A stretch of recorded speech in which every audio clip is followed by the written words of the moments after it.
Abram suas Bíblias em Êxodo, capítulo 33, de 1 a 11. Êxodo 33, de 1 a 11. A palavra de Deus diz assim, meus irmãos e irmãs queridos: disse o Senhor a Moisés: vai, sobe daqui, tu, o povo que tiraste da terra do Egito, para a terra a respeito da qual jurei a Abraão, a Isaque e a Jacó, dizendo: a tua descendência a darei. Enviarei o anjo diante de ti, lançarei fora os cananeus, os amorreus, os heteus, os fariseus, os heveus, os jebuseus. Sobe para uma terra que mana leite e mel, porém eu não subirei no meio de ti, porque és povo de dura cerviz, para que te não consuma eu no caminho. Ouvindo o povo estas más notícias, pôs-se a prantear, e nenhum deles vestiu os seus atavios, os seus enfeites, as suas vaidades. Porquanto o Senhor tinha dito a Moisés: diz aos filhos de Israel: eis povo de dura cerviz, se por um momento eu subir no meio de vós, te consumirei. Tira, pois, de ti os atavios, para que eu saiba o que hei de te fazer. Então os filhos de Israel tiraram os seus enfeites desde o monte Horebe em diante. Ora, Moisés costumava tomar a tenda e armá-la para si fora, bem longe do arraial, e lhe chamava tenda da congregação, ou tenda da oração. Todo aquele que buscava o Senhor saía à tenda da congregação que estava fora do arraial. Quando Moisés saía para a tenda fora ali do arraial, todo o povo se erguia, cada um em pé à porta de sua própria tenda, e olhavam pelas costas até Moisés entrar na tenda. Uma vez dentro da tenda, Moisés então descia a coluna de nuvem e punha-se à porta da tenda, e o Senhor falava com Moisés. Todo o povo via a coluna de nuvem que se detinha à porta da tenda, e todo o povo se levantava, e cada um à porta da sua tenda adorava ao Senhor. Falava o Senhor face a face com Moisés, como fala com qualquer amigo. Então voltava Moisés para o arraial, porém o moço Josué, seu servidor, filho de Num, não se apartava da tenda. Amém. Graças a Deus. Minha gente, no capítulo anterior a esse, no capítulo 32 de Êxodo, Moisés está intercedendo pelo povo. Por quê? Porque o povo havia pecado seriamente contra Deus. O povo havia feito as mais terríveis abominações, idolatria, feitiçaria, promiscuidade. Então, olhando para o capítulo 32, apenas o verso 11, a gente lê Moisés clamando a Deus pelo povo. Diz assim, capítulo 32, verso 11: porém Moisés suplicou ao Senhor seu Deus e disse: por que se acende, Senhor, a tua ira contra o teu povo, povo que tiraste da terra do Egito com grande fortaleza e poderosa mão? E aí Moisés faz uma oração de súplica tremenda pelo povo, por causa do pecado do povo. Agora no verso do capítulo 33, que vamos examinar esses versículos, o povo se quebranta e tira os seus atavios. Os atavios eram vaidades excessivas, que Israel já estava se parecendo com os povos pagãos, usando uma série de vaidades, pinturas exageradas, adereços exagerados, joias exageradas, desde que saíram do Egito.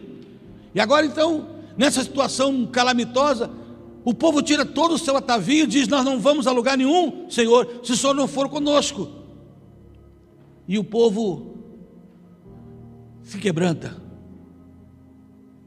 Subitamente, o povo tem uma consciência do seu pecado, da sua distância do seu Senhor, e se quebranta. E Deus perdoa. Mas no meio do perdão, eles recebem, como diz o texto, uma má notícia. Deus diz assim: está tudo bem, eu perdoo, tudo certo. Vocês vão para a terra que eu prometi, terra que mana leite e mel, Canaã. Eu vou mandar um anjo com vocês, mas eu não vou junto. Eu não vou. Vocês vão vencer os jebuseus, amorreus, heteus, ferezeus, todos esses eus aí. O anjo que eu mandar é tão poderoso que eu vou mandar, que ele vai dar vitórias a vocês. Só tem uma coisa: eu não vou com vocês. Eu não vou com vocês, porque se eu for no meio de vocês, eu vou destruí-los. Se eu for com vocês, eu vou consumi-los. Por isso eu não vou com vocês. O povo estava perdoado, meus irmãos, mas isso não bastava. Isso não bastava para Moisés. A coluna de fogo que andava no meio do arraial de Israel tinha sumido. Isto é, Deus se retirou. A coluna de fogo que guardava o povo se retirou. E Deus disse: me retirei mesmo, mas eu vou mandar um anjo com vocês. Eu vou cumprir a minha palavra. Vocês vão chegar em Canaã, está tudo certo. Vocês vão chegar lá. Eles estavam perdoados, mas isso não bastava. Então Moisés, ao perceber que isso não bastava, que isso não era tudo que eles precisavam, ele toma uma providência que está no verso 7, uma atitude. O texto diz que ele sai, nós vamos bater bastante nesse verso 7, vamos patenteá-lo bastante, sublinhá-lo. O que Moisés faz? Quando vê, tudo bem, está perdoado, mas Deus não vai com a gente para Canaã, cidade que mana leite e mel. Cidade que mana leite e mel sem Deus é fel de amargura. Mas Moisés, um anjo vai para dar a vitória que vocês tanto querem. Não estamos interessados nisso. E Moisés sai e arma uma tenda. Essa tenda que ele arma não é aquela famosa tenda da congregação, a tenda que antecede, que é a precursora do templo, não. É uma tendazinha que era colocada no meio dos milhares de tendas no acampamento de Israel. Ela era colocada no centro, para quem quisesse orar, ia ali. Moisés pega essa tenda, desmonta, presta atenção, bota nas costas e sai do arraial quietinho. Diz o texto que a gente leu, vai para bem longe e monta a tenda lá longe e começa a orar lá longe. E você vai ver alguns passos que nós vamos dar aqui, para você entender melhor o que realmente significa um avivamento, o retorno de Deus ao meio do povo, o retorno da coluna de fogo de Deus. Os passos que a gente vai ver aqui agora. Homens como Moisés têm surgido na história da humanidade. Homens como Moisés. Aqui começa todos os despertamentos espirituais que eu tenho notícia. Leia a história dos avivamentos, se você puder ler alguns livros sobre isso. Pastor Franklin Ferreira, um jovem, escreveu um livro agora, Avivamento para a Igreja, extraordinário. Pastor Martin Lloyd-Jones escreveu Avivamento, apenas esse título, livros extraordinários. Você vai ver que algumas coisas não mudam em nenhum avivamento, e outras coisas mudam completamente de um para o outro. Mudam completamente. A maneira, o que acontece na cidade quando o avivamento chega, quando Deus derrama do seu espírito. Eu, por exemplo, o que eu espero para hoje? Não espero, pelo menos o que eu espero, mas eu não sei como será. Mas eu espero que Deus traga de volta a fidelidade do seu povo, compromisso do seu povo, santidade do seu povo, amor do seu povo pela evangelização do mundo, do Brasil e do mundo todo, compromisso com o reino, unidade da igreja, fidelidade. Se vier isso aí, já é um grande avivamento, é um avivamento. Claro, como eu disse, cada um foi antecedido. Uns, as pessoas agarravam-se em paredes, outros, a cidade mudou inteira, acabaram os crimes da cidade, várias coisas. Eu estou pensando um avivamento que não tenha muitas coisas humanas. Homens como Moisés têm surgido aí. Homens que olham assim e dizem assim: tudo bem, o povo está perdoado, nós vamos para Canaã, que benção, hein? Mas eu não quero só isso. Homens como Martin Lloyd Jones, Jonathan Edwards, Charles Finney, Charles Spurgeon, Lutero, são homens que disseram: não basta ir para Canaã com anjos. Aqui começa todos os departamentos, todos os avivamentos. Isso aqui é igual em todo lugar. Qualquer avivamento espiritual começa por aqui. O povo se conscientiza de suas frieza, do seu esfriamento espiritual. O povo se conscientiza do seu pecado e da sua indiferença para com Deus e com a obra de Deus, e volta-se para Deus, e o fogo de Deus então volta. O fogo, a coluna de fogo então volta para o meio do povo. Subitamente o povo tem uma consciência que só o Espírito Santo pode dar, da cegueira que está vivendo, na distância de Deus e achando que está bom. Nós estamos acompanhados de anjos. De vez em quando acontece um milagrezinho, porque anjo pode fazer isso. De vez em quando acontece uma coisinha boa na igreja, porque anjo pode fazer isso. O Senhor não diz que ia parar de acontecer, Ele diz: eu vou mandar um anjo que vai vencer tudo isso. Vocês vão ser vencedores com os anjos. Mas o homem como Moisés diz assim: não, Senhor, sem o Senhor não. Notem algumas coisas nessa história, para você ver como é que esse fogo, essa coluna de fogo, que Israel olhava assim: cadê a coluna que estava lá no centro do arraial? Milhares de tendazinhas, no centro do arraial, a coluna de fogo. Cadê a coluna? Foi embora. Foi embora. O fogo de Deus foi embora. O fogo de Deus foi embora, meus irmãos. O povo começa a perceber subitamente a gravidade da sua vida, o seu esfriamento diante de Deus, a sua idolatria por coisas, a sua indiferença, e subitamente volta-se para Deus. Vamos ver algumas coisas. Como foi que o fogo da presença de Deus voltou a Israel? Porque são os mesmos princípios que podem nortear a gente. Porque, sem me comparar com nenhum desses homens que eu acabei de falar, mas eu posso garantir que eu tenho a mesma ansiedade, a mesma inconformação. Não estou satisfeito de estar viajando com anjos, que faz um milagrezinho aqui, outrozinho ali, conseguiu uma vitóriazinha aqui, um outro batismozinho ali. Não. Impossível me conformar com isso. Observe algumas coisas que acontecem aqui, minha gente. Primeiro, a lição de um avivamento. Tudo começa quando uma pessoa inconformada toma uma atitude. Moisés pegou aquela tendazinha, quietinho, levantou, botou das costas, desarmou e foi armar lá fora, longe daquele lugar, longe da igreja da época, porque aquela ali era a igreja da época. O que Israel era, minha gente? Igreja da época, a igreja do deserto. Moisés toma uma atitude, pega a tenda e sai. Meus irmãos, isso se repete a cada grande avivamento que acontece na história da humanidade.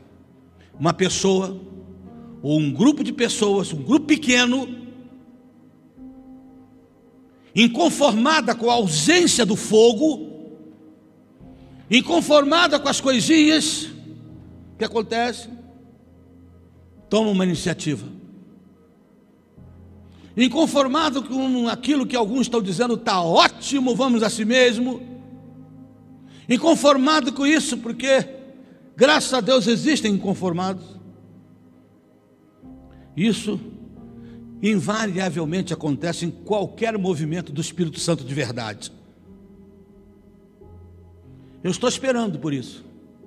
Eu estou orando que Deus incendeie alguns corações, alguns poucos corações sejam incendiados pela presença de Deus. E eu tenho clamado isso. E nessa reunião nossa de pastor, nós oramos por isso, um tempo enorme. Porque é que a gente vê às vezes no Brasil todo igrejas conformadas, sem culto, não volta não, que não sei o quê, volta e depois não tem gente, tem que parar de novo, e pastores conformados com seus salários no final do mês e acabou. É impressionante isso.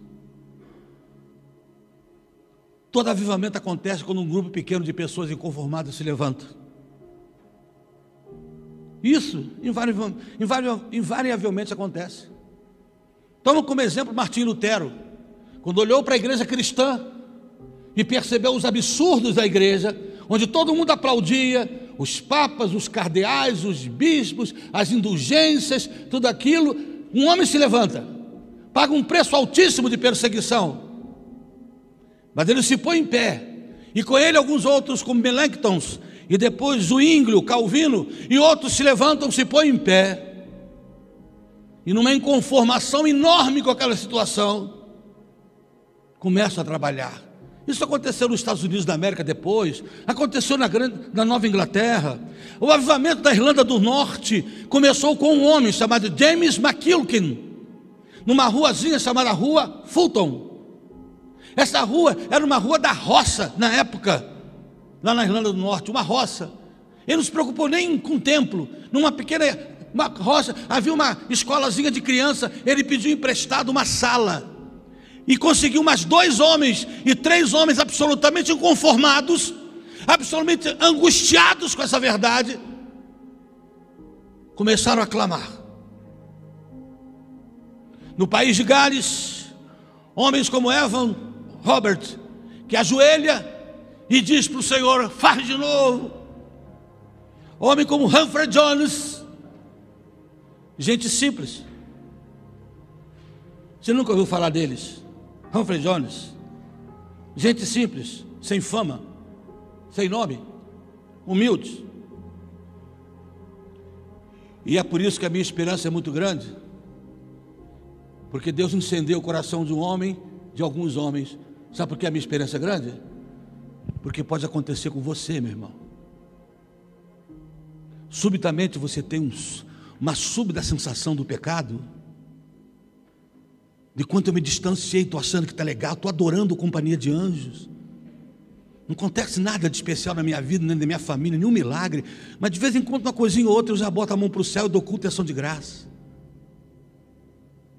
Subitamente alguns são tomados por uma sensação absurda do erro, do pecado, da indiferença, da irresponsabilidade, da frieza espiritual. Por isso eu confio que daqui podem sair pessoas que Deus vai começar a incomodar.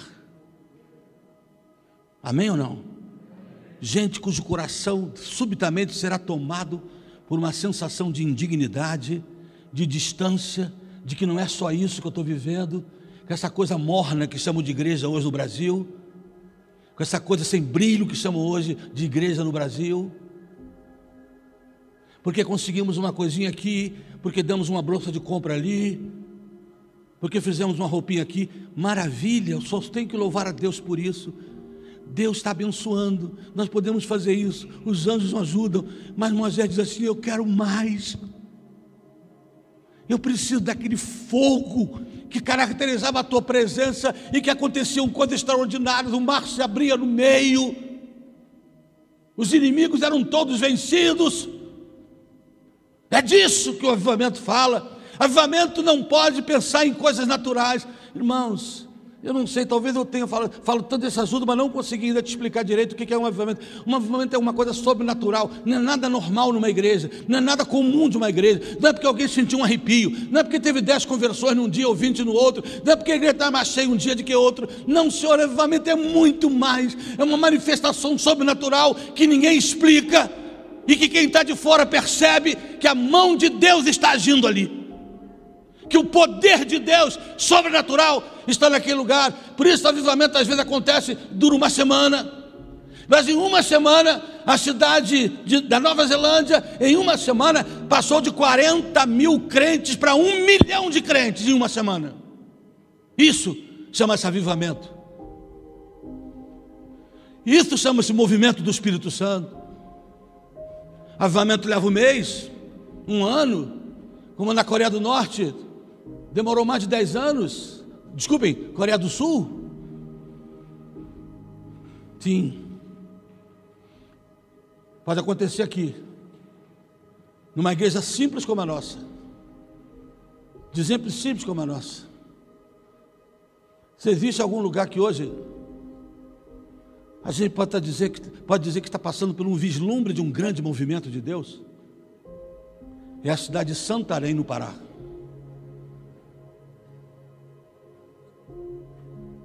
Com mais de 150 mil habitantes, dos quais mais de 120 já são crentes. Agora essa conversa de avivamento, que está todo mundo pulando, dançando, logo mais todo mundo no chope, no Big Brothers. Igreja amada, eu estou esperando que Deus vai começar a falar com alguns. Eu digo, Deus, e eu sei que de vez em quando acontece onde a gente menos espera, né? Deus levanta um cabra como Gerson assim, da onde a gente não espera, um cara sem vergonha igual Gerson. Meu irmão mais novo, aliás, eu acho que tem ideia para ser meu filho quase, meu querido de muitos anos, já expulsamos muito demônio junto. Priscila sabe dessas histórias? Sabe? De qualquer maneira, ele pega gente como eu e você, que a gente menos espera, e faz coisas extraordinárias.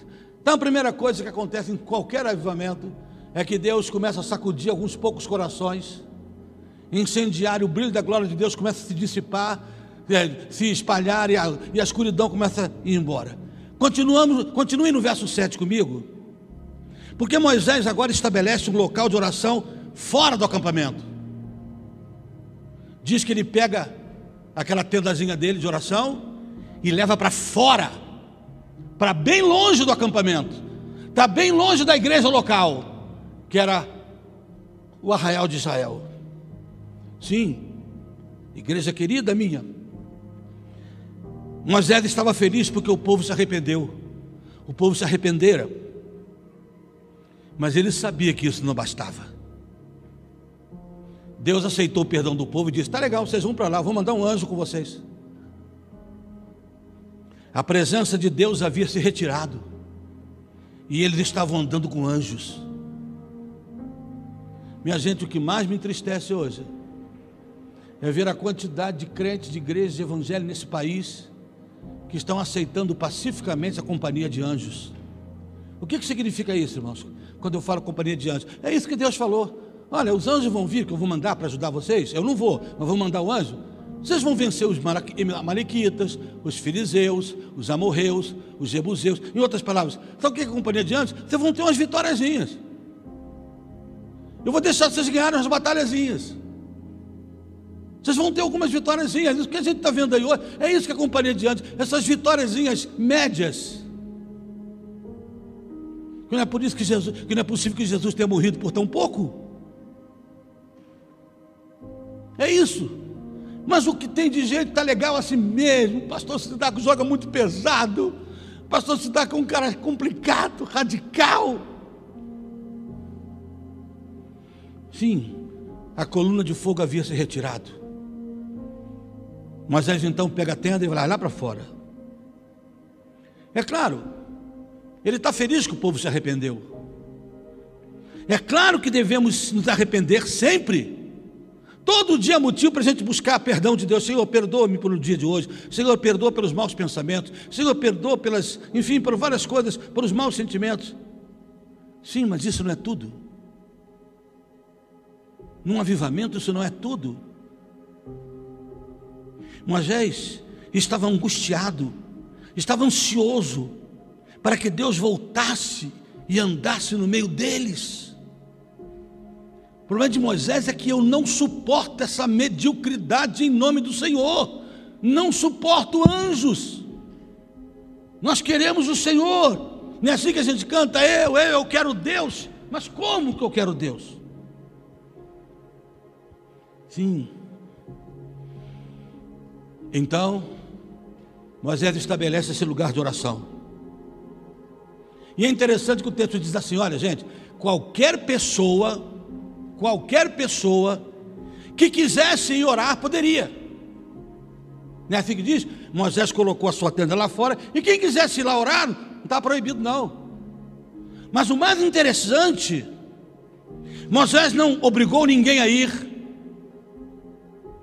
A tenda lá de fora, não fez alarido nenhum, olha, campanha da tenda.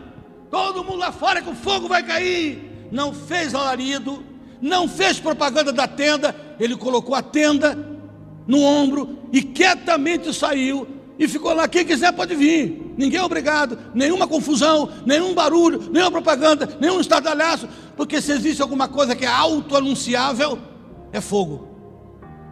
Qualquer lugar que você passa que estiver pegando fogo, você vê, não precisa ninguém gritar. Fogo se autopromove. Sim, Moisés disse: qualquer pessoa que quiser. Sim, a busca de Deus foi silenciosa. Moisés não saiu gritando: ei, olha aqui, tá vendo? Eu com a tenda aqui nas costas, estou indo lá para fora para ver se melhora. Não. A busca silenciosa,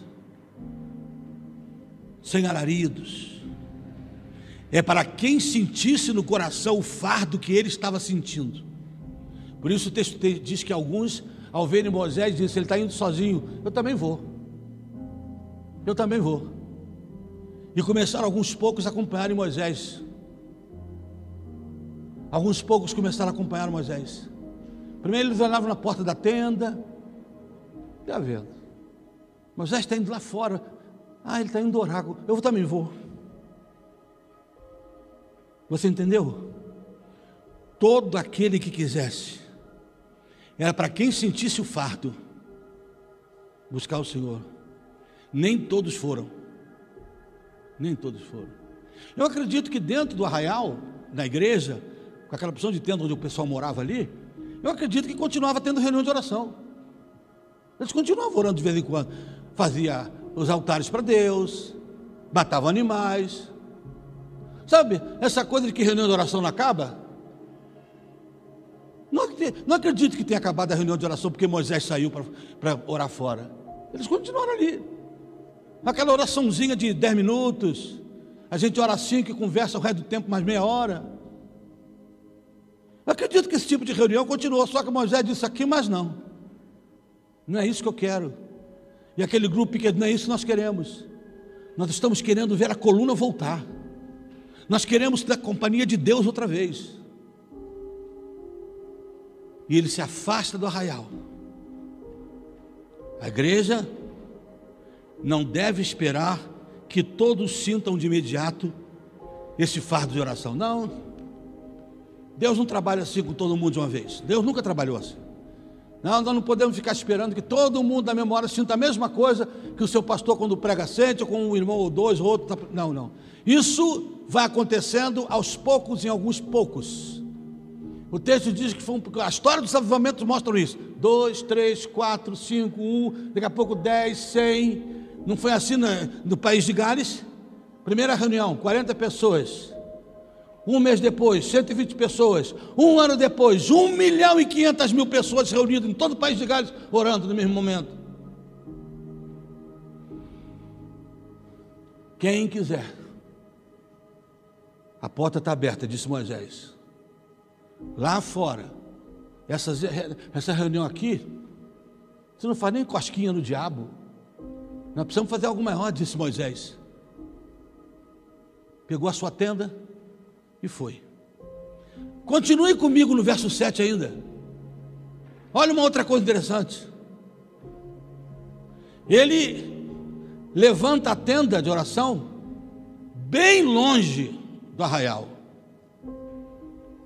Sabe, gente, em todo avivamento parece haver sempre esse ato de retirar-se, separar-se.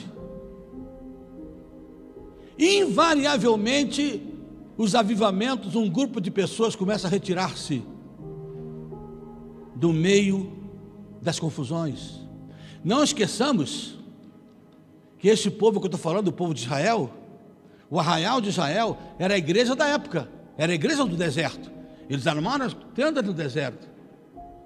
Mas esse povo tinha pecado e se rebelado tremendamente contra Deus, com bezerros, se rebelado contra Deus em idolatria, feitiçaria, distanciamento, e não conseguia mais se ver perto de Deus, e ainda assim achando que estava perto de Deus. Assim, ele tirou a tenda dali, daquele lugar, e levou para bem longe. Nenhum avivamento genuíno, minha igreja, genuinamente espiritual, começa com um ato oficial da igreja. Não há nenhuma história de avivamento que começou porque a igreja estruturou um avivamento, programou um avivamento. A Igreja Católica, alguns anos atrás, fez um curso para avivamento. Algumas pessoas receberam a carteirinha de avivado, porque fez o curso, e só. Moisés tirou a tenda para fora da estrutura. O senhor está falando em fazer uma nova denominação evangélica? Não, uma nova igreja não, porque se eu fosse fazer uma nova denominação evangélica, eu estaria criando uma outra estrutura. E os avivamentos acontecem fora da estrutura, fora dos confinamentos da religião. O que quer dizer isso? É um grupo de crentes que começa a se sentir inconformado e começa a se reunir para orar, independente de 7:30 da noite de quinta-feira, que vem 7 horas da manhã para orar, que vem não sei dia tal para orar, que vem fazer isso assim no dia, que vem orar com alegria. Não precisa botar no Facebook: eu fui na reunião de oração sábado, 7 horas da manhã. Não precisa botar. Vem uma vez na vida, quando vem, ainda diz que veio. Ninguém precisa fazer isso. Moisés saiu quieto, no canto, fora da estrutura. A nossa mania, tudo que a gente vai fazer tem que ter um presidente, um vice, um secretário, e dependendo do que é, tem que ter um tesoureiro.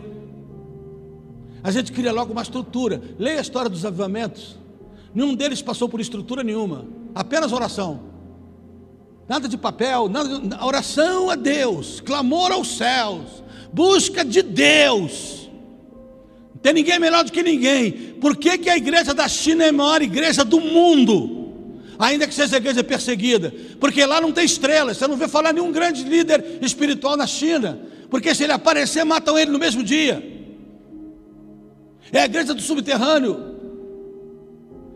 Em 1821 existiam 3.000 pastores na China, e a igreja encolhida. Os ditadores da China decidiram deportar, não ficar um pastor evangélico na China, e deportou todos os 3.000. Naquela época a igreja da China tinha 20.000 pessoas, mais ou menos. Depois que expulsaram, hoje a China tem mais de 300 milhões de evangélicos. Não tinha nenhuma estrutura pastoral, ministerial, nada para atrapalhar. Apenas clamor, busca, desejo de Deus. Para tudo vamos orar. O que nós queremos é Deus. Mas para que está tudo bom? Mas não está bom assim não? Você não está satisfeito não, pastor? Você não está vendo aí, poxa, quanta coisa a gente está fazendo como igreja? Todo mundo admira a nossa igreja. Onde se vai, que diz que é a igreja do pastor Taco, todo mundo fica admirado. Eu quero mais, e você? Essas coisinhas o anjo pode dar. Você está satisfeito, irmão? Nós estamos satisfeitos. Alguns crentes começam a se reunir em oração, sem se preocupar com estruturas. Quer saber melhor? Leia a história de John Wesley, Charles Wesley, George Whitefield, Wycliffe, John Huss. Como foi que esses homens criaram o famoso Clube Santo? É Clube Santo ou Santo? Clube Santo. Como ele construiu isso? Você pensa que John Wesley deixou a igreja dele? Você pensa que Whitefield deixou o seu povo? Não. Mas eles criaram um Clube Santo. Era um local, é como essa tenda de Moisés, onde quem ia sabia que ia para orar, não ia para conversar, não ia para bater papo, não ia para fazer coisa nenhuma, chupar bala. Nós vamos orar. Por causa do Clube Santo, Deus levantou a igreja wesleyana, metodista wesleyana. Por causa disso, Deus levantou, como estava quase morta, a igreja presbiteriana na América. Por causa desse clube santo, John Wesley evitou a guerra civil na América do Norte, da Inglaterra. Nenhuma estrutura. Moisés sai, se afasta da estrutura de Israel. Quem quiser vir aqui orar, é para isso. É onde eu estou querendo chegar com a minha igreja. Estou pensando, orando, vendo. Eu hoje não tenho, com exceção de segunda-feira, que algumas vezes eu estou livre, que é minha folga, eu não tenho nenhum dia da semana livre à noite. Mas eu preciso de um dia. Porque isso aqui que eu falo com vocês, antes de falar com vocês, eu falo comigo mesmo. E eu preciso tirar minha tenda. Se eu estou inconformado, eu preciso fazer o que eu fazia antigamente, pastor. Fazer retiros de pastores, a gente passava a noite inteira no sítio de Sebastião, já fomos. Já fomos em outros sítios, quando a igreja tinha o seu sítio, onde a gente passa a noite ali, clamando a Deus, fora da estrutura, fora do culto. Não estou dizendo que isso aqui não acontece. Israel continuou fazendo culto, continuava fazendo aquele culto de 15 minutos de oração, o resto do tempo era papo. Está na hora de ir embora, estou doido para ir embora, o pastor não vai parar não, poxa vida, um frio desse. Eles não tinham estratégias humanas, apenas uma angústia pela presença de Deus, pela sensação da presença de Deus. Continua no verso 7. Moisés tinha uma visão de que precisava se consagrar. Por isso, ele tirou a tenda do meio. Lembre-se, Israel havia se transformado num povo impuro, povo indigno. Moisés disse assim: se eu sair daqui, que oração aqui não está valendo de nada. E ele se afastou, e quem quisesse com ele. Gente, isso se repete a cada avivamento. Os crentes se consagram. A palavra consagração a gente nem quase ouve mais, né? A gente fala, poxa, fulano é um crente consagrado. A igreja se santifica, os crentes subitamente descobrem que precisam ser santos, que tem que abrir mão de tudo aquilo que às vezes ensinamos nossos filhos, às vezes fizemos na nossa vida. Subitamente tomam consciência de seus erros e pecados, do quanto nos afastamos da palavra escrita, do quanto estamos longe da verdade. Subitamente o Espírito Santo começa a falar ao coração. Gente, o lugar dessa tenda era dentro do arraial, mas ela estava fora,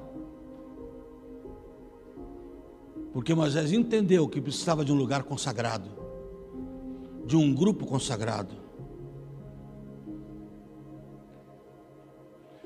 Pessoas preocupadas com o avivamento não estão atrás de emoções fortes. Não estão achando que avivamento foi o dia que a gente pulou bastante aqui na igreja. Pessoas que estão atrás de avivamento estão como Moisés: pega a sua tenda quieto e vai orar. Não estou dizendo com isso que a quietude é sinal de bênção, não. O barulho também é. Mas nós não estamos atrás disso como sinal único ou principal de avivamento. Sim, Moisés entendeu: eu preciso me separar. A palavra santo quer dizer separado, hagios, do grego, separado. Separado. Finalmente, igreja querida, querem saber os resultados daquela ação de Moisés sozinho, depois com um grupo pequeno de irmãos juntos? Eu posso lhes garantir que os resultados estão nos versos de 8 a 11. Bem, no verso 8 a gente começa vendo que no começo o povo não entendia. O verso 8 diz que eles ficavam olhando, Moisés andando, algumas pessoas junto. O que está vendo? Igual no dia de Pentecostes, a maioria ficou: o que é isso? O que é esse negócio? Eles estão cheios de mosto, eles estão bêbados, estão fanáticos, estão indo atrás daquele pastor fanático. Satanás vai tentar impingir isso em nós. No início muitos não entenderam o que estava acontecendo. Por que está vendo essa mudança toda? Que reboliço é esse? O que é isso? Aí começa a acontecer. O fogo de Deus e a sua presença volta para o meio do povo. É o que está no verso 9.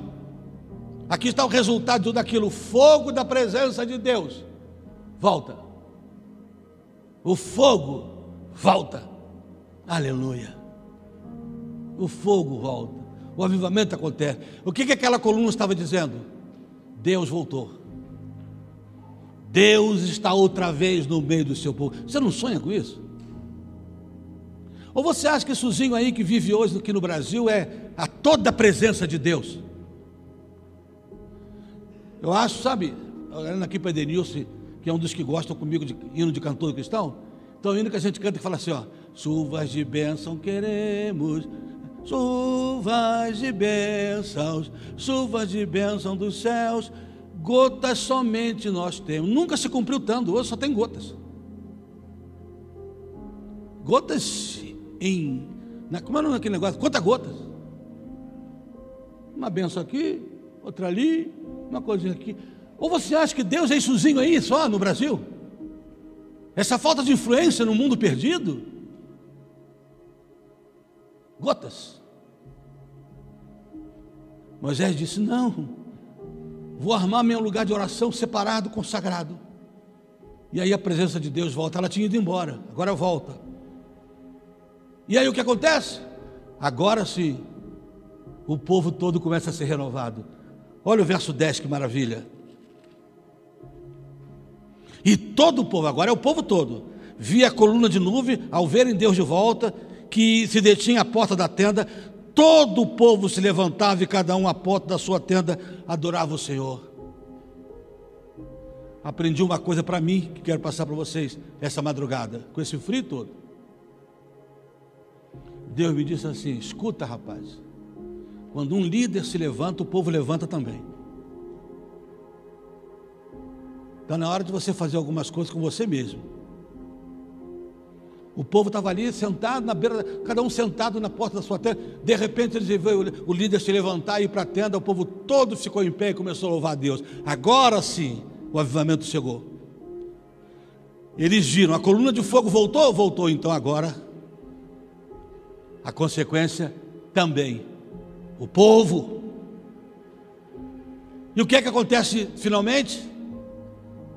Depois que a coluna volta, depois que o povo é renovado, e uma adoração genuína, aquela adoração que faz o lugar ser cheio da fumaça da presença de Deus, aquela adoração voltada para Deus, aquela adoração cujo objetivo é Deus, aqueles cânticos de adoração, aquelas manifestações de adoração, onde Deus é o principal.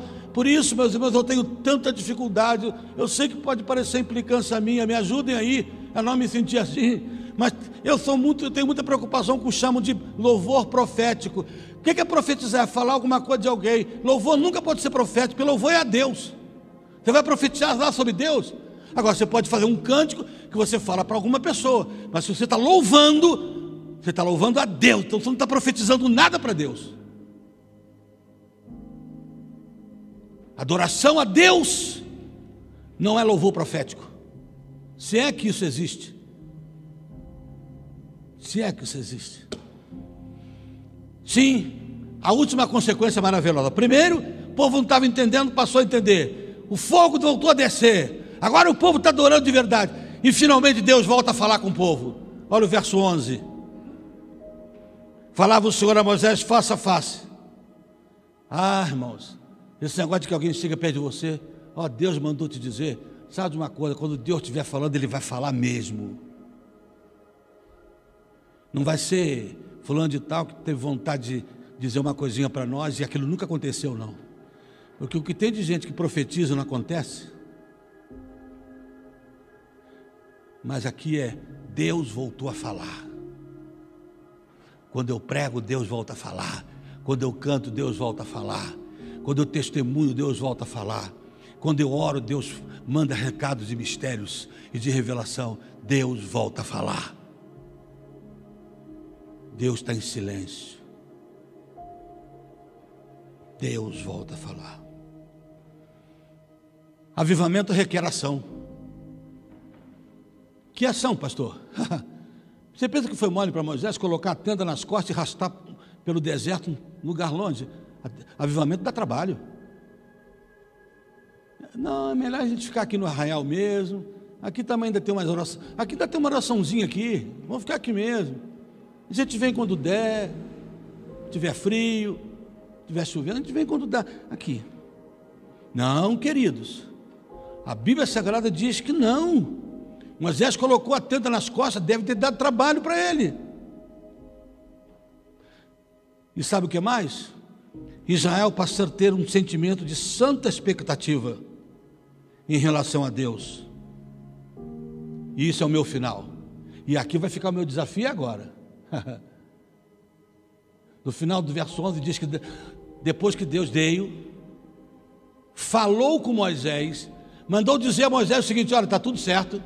Agora sim, vocês me buscaram de coração, eu vou voltar para o meio de vocês. A coluna voltou. E aí Moisés sai correndo, sai da tenda e volta lá no meio do arraial para falar com o povo, para dizer para o povo: ó, Deus voltou.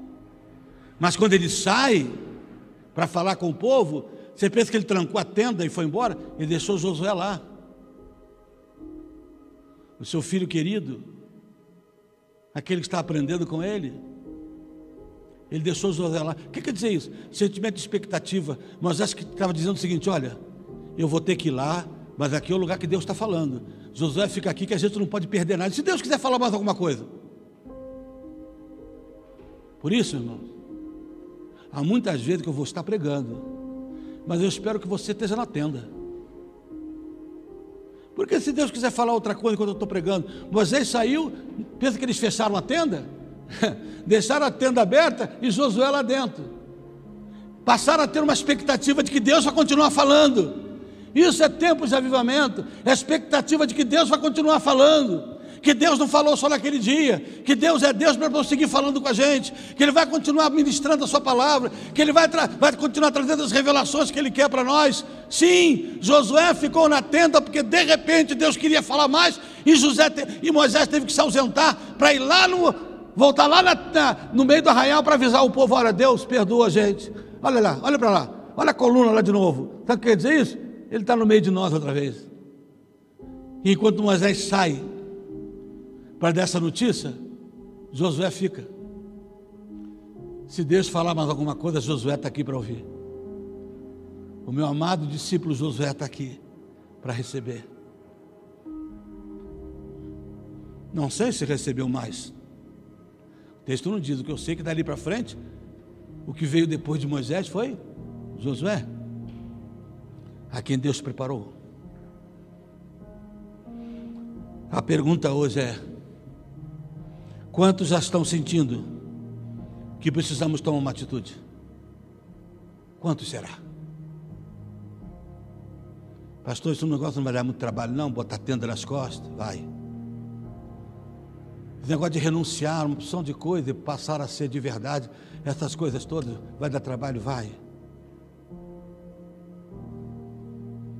Por isso que Moisés diz assim: quem quiser, a tenda está lá, e eu vou montar minha tenda fora, e quem quiser virá comigo. Não faremos alarido, não botaremos no dada show. Apenas quem está sentindo um fardo de que não quer mais andar sob as bençãozinhas dos anjos, dessa porção de cântico aí que fala o tempo todo de anjo. É verdade, estamos na companhia de anjos. Quantos já estão sentindo esse fardo? Eu estou orando para que chegue perto de mim alguém com os olhos brilhando um dia: pastor, conta comigo, estou nessa guerra aí. Mas não é para falar só não, irmão. Você fala comigo uma coisa um dia, no dia seguinte você faz tudo diferente. É falar e dizer assim: nós estamos juntos, vamos, o que a gente tem que fazer, pastor? Qual é o peso de oração? Estou sentindo que nós podemos ser um negócio assim novo. A gente pode experimentar algo vivo, verdadeiro, enorme. Por favor, nós não queremos mais ir para Canaã apenas porque Deus quer cumprir a sua promessa e vai mandar uns anjozinhos nos acompanhar até lá, para a gente ter algumas vitóriazinhas. Deus vai cumprir a palavra dele, mas não é isso que queremos. Não queremos as coisas de Deus, queremos Deus. Sem a tua presença, disse Moisés, não nos faça dar um passo daqui. Se tu não fores conosco, não nos deixe ir. Mostra-nos o teu caminho e anda no meio da gente.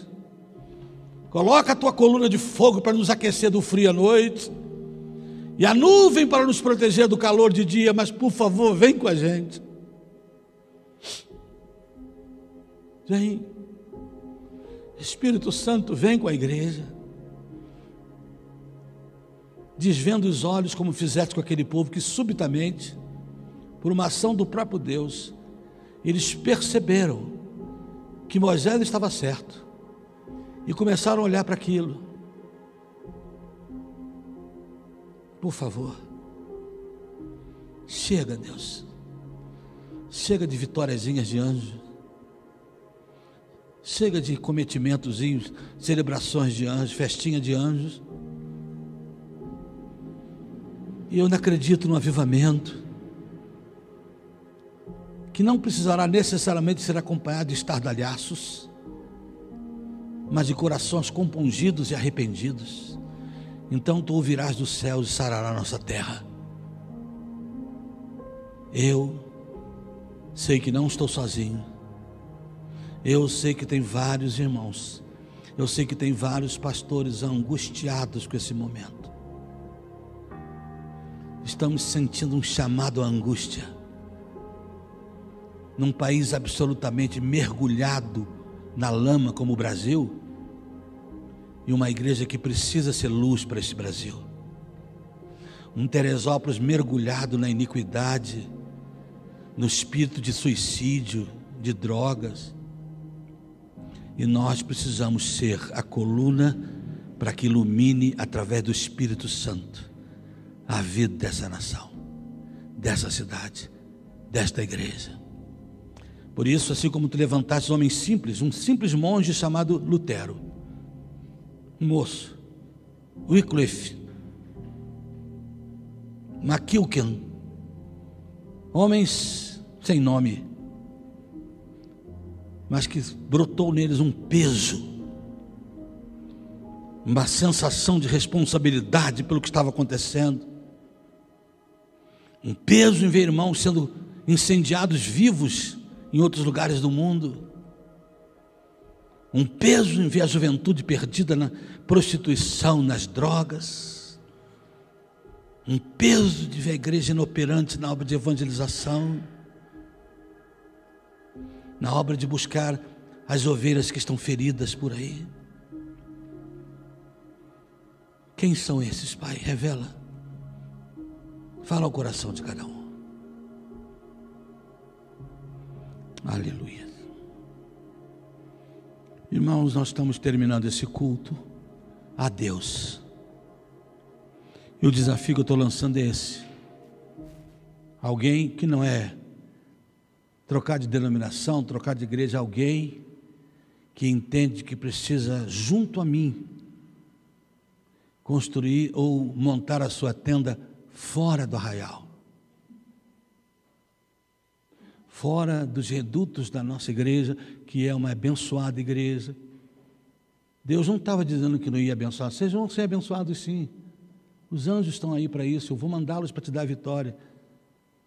A única diferença é que eu não vou com vocês. Pode haver coisa pior do que isso? Deus dizer que estou mandando anjo, mas eu não estou com vocês. Não estou dando a mínima para o que vocês estão fazendo. Você não procura ninguém. Se você vai para casa orar, se você sentir peso, um peso de verdade, se subitamente o seu coração entender o quanto nós precisamos nos aproximar da verdade mais, para sermos mais parecidos com Jesus e viver para Ele, para que a coluna de fogo volte, o fogo volte. Procure ninguém, procure apenas a mim mesmo, porque nós vamos cuidar disso. porque eu acredito nisso, que Deus me revelou. Isso aqui que eu estou pregando, depois de muita leitura, de oração, de observação, é revelação, irmãos. O que eu preguei é revelação de como é que a coluna de fogo volta para o meio do povo.